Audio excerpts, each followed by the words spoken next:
अकोल्यात क्रांतिकारी शेतकरी संघटनेचं अनोखं आंदोलन सुरू आहे। हमीभावात सरकार शेतकऱ्यांची लूट करत असल्याचा त्यांचा आरोप आहे। अकोल्यातल्या मुख्य बाजारपेठेत प्रतिकात्मक धान्य विक्री करत हे आंदोलन केलंय। सरकारने ठरवून दिलेल्या हमीभावात कुणी खरेदी करतं का असा सवाल यावेळी आंदोलकांनी विचारला।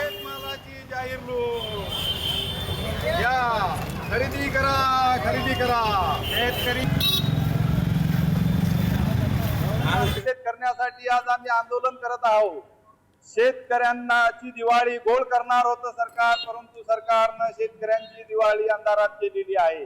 शेतकरी नाही मदत देत आहे ना भाव देत आहे, शेतकऱ्यांचा माल खरेदी करत नाही आहे। हमी भाव जाहीर करून शेतकऱ्यांची फसवणूक करत आहे। कर्जमाफी ओला दुष्काळ देतो म्हणते पण काही देत नाही। त्याचा निषेध म्हणून आज आम्ही दिवाळीच्या दिवशी आंदोलन करत आहोत।